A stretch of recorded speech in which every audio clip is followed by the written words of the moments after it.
Hi guys, I'm Narland Aculio from Suzuki Auto Show. So magandang araw po sa lahat ng ating viewers, subscribers, at saka client na lagi nakasupport sa atin dyan. Ano? So shout out kay Sir Rodel and Sir Avon na nag-avail ng ating Suzuki Carry UV. So nagpipirmahan sila ng docs and magkikita kami later para sa down payment. Okay? So ngayon po is bibigay ko sa inyo is yung special offer natin para sa ating Suzuki Carry UV. Okay, so yung standard down payment natin is 95,000. Pero if ever na mag-avail kayo sa akin ng Suzuki Carry UV, sa akin kayo mag-avail ng Suzuki Carry UV, makukuha nyo lang siya ng 77,000 all in down payment or 11,600 monthly amortization. Okay, so option 1 natin is 77,000 all in down payment, then option 2 is 11,600 monthly amortization. So yung in-avail nila Sir Rodel and Sir Avon is yung option 2 para sa kanilang business. Okay? So sa lahat na may gusto ng ating Suzuki Carry UV, mag-ano lang kayo dyan. Mag-text lang kayo sa number ko na nasa screen o kaya mag-comment lang kayo sa ating video o kaya kontakin nyo ako sa aking Facebook account na Northern W. Okay? So sa mga may gusto ng Carry UV, panoodin natin yung slide review ng ating unit. Okay? So ito na. So guys, dito muna tayo sa dimension ng ating Suzuki Carry UV. So yung ating Suzuki Carry UV is merong over length na 4,344 mm, then meron siyang total width na 1,765 mm, then meron siyang height na 2,030 mm. Okay? Then meron din siyang ground clearance na 160 mm. Okay? So ito yung headlight ng ating Suzuki Carry UV. So ano rin siya, naka multi-reflector halogen headlamps. Then kung mapapansin mo is mas maporma na yung ating Suzuki Carry UV compare natin doon sa Super Carry. Okay, so napakaganda ng ating all new Suzuki Carry. Yan. So kung ano yan, pang business yung hanap nyo, so ito talaga yung nababagay sa inyo. 1.5 liter gasoline engine, 4 cylinder with 16 valve. Okay? Yan. So check natin yung outside tsaka inside specs ng ating Suzuki Carry UV. So yung ating Suzuki Carry UV is meron siyang 13 inches steel rim. Yan. Then MacPherson strut yung gamit niya with coil spring sa ating front. Then sa rear naman naka lip spring. Okay? Or naka molye. Okay? So, two-wheel drive with rear differential. Okay? Yan. So guys, yung length ng ating rear ng ating Carry UV, so yung kanyang pinaka-mismong body, so meron siyang total length na 2,605 mm. Okay? Then yung kanya namang height is 1,705 mm. Then meron siyang width na 1,690 mm. Okay? So yung ating Carry UV is 14-seater po yan. Yan. 14-seater. Yan. Then maximum load is 1,000 kg. Pwede naman kayo mag-excess nga lang sa ORCR ang naka-issue sa kanya is 1,000 kg. Okay, so pwede kayo possible pwede naman kayo mag 1.2 1,200 kg. Yun nga lang mag-exceed siya sa ORCR. So possible kayo mahuli ng overloading, kaya yung ating Suzuki Carry UV is meron siyang maximum load na 1,000 kg. Okay? Yan. Then itong ating dinedemo ngayon is made siya ng KPC pa rin, So nung nakaraan dinemo natin is KPC. Yan, made by KPC yung kanyang body. Kogyo Philippines Corporation. Yan.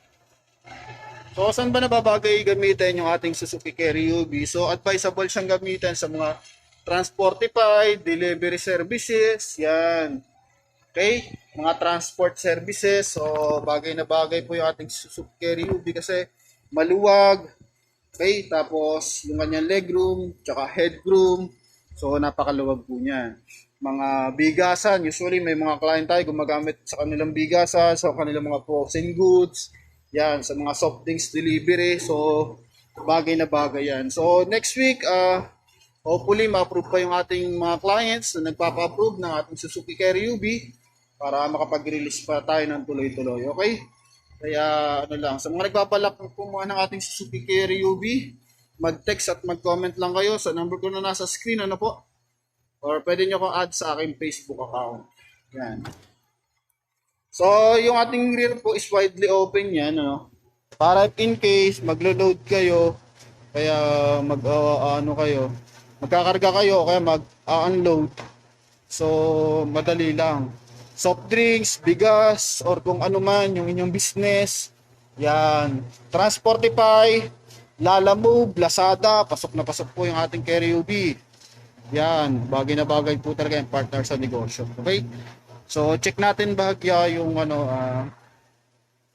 driver side ng ating Suzuki Carry UV.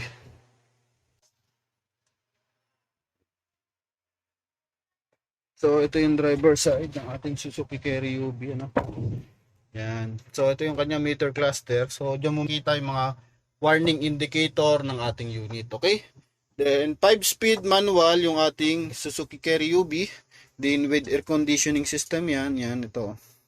Front air conditioning system. Then, meron siyang 12-volt socket for charging station. Yan. Documents. Then, ito, lagay ng mga documents. Storage. Yan. Then, meron siya ding 1DIN audio system. Ito yung kanyang hazard. Then, meron siyang dalawang speaker. Yan, dito sa ating front passenger. Yan, then sa legroom, sobrang luwag ng ating legroom. Then, dito sa harapan, so kasya dito yung tatlo. Ano? Dalawang sa kabilang side, then isa dito sa driver side.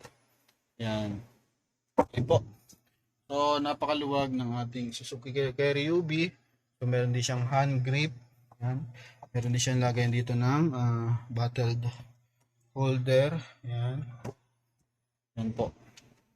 So guys, ito yung engine ng ating Suzuki Carry UV. So yung ating Suzuki Carry UV is made of 1.5 4-cylinder with 16 valve. Sa mga nagtatanong kung naka-timing chain ba yung ating Suzuki Carry UV, so ito po ang sagot dyan. Okay? Yan. So naka-timing chain po ang ating Suzuki Carry UV. Kaya wala kayong pag-alinlangan na magtatagal ba yung kanyang belt. So, hindi po siya timing belt. Naka-timing chain po yan. Pang long life po talaga yan. Okay? Then, ito yung kanyang water reserve para sa kanyang windshield. Then, ito yung kanyang coolant reserve. Yan, reservoir. Yan. Then, ito yung kanyang radiator. Yan. Okay?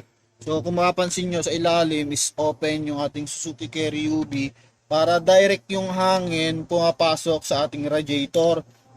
Para maiwasan yung pag-overheat ng makina in a long run. Okay? So sa mga nagtatanong, naka-fuel injected po yung ating Suzuki Carry UV.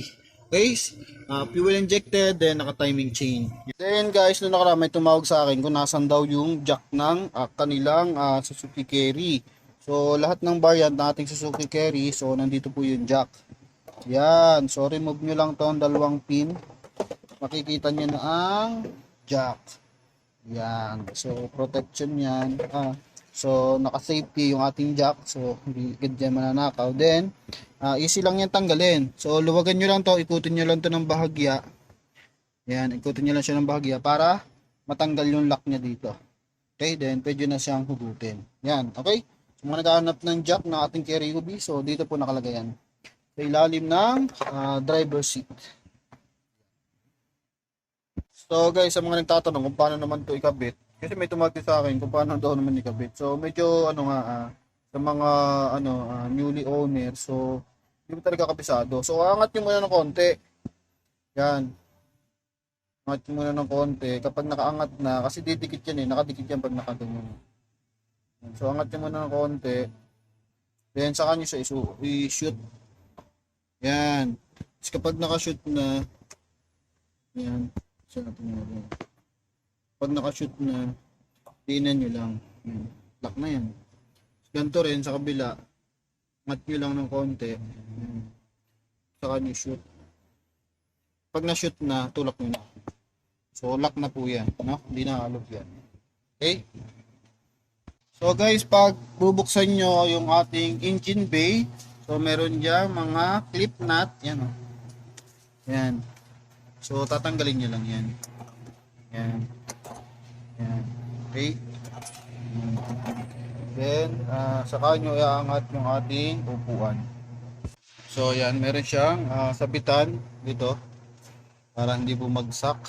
Okay, then mapapansin nyo yung kanyang alternator na sa taas para if ever na malubog sa baha kasi nasa ilalim siya na part. So, walang tendency na abutin agad yung inyong alternator o kaya masabit yung inyong alternator. So, okay, yan po.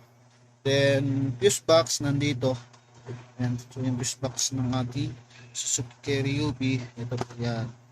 Okay. Yan, ang fuse box ng ating Suzuki Carry UB. So, nasa naman yung kanyang computer box. So, ito po ang computer box ng ating Suzuki Carry UB. So, mataas din po yan. Okay? Yan. So, yan guys, yung ating Suzuki Carry UB, ano, sa lahat ng nagkaka-interest sa ating Suzuki Carry UB. So, just comment and text lang sa ating number na nasa screen para ma-assist ko po. Okay, so thank you po and God bless you all.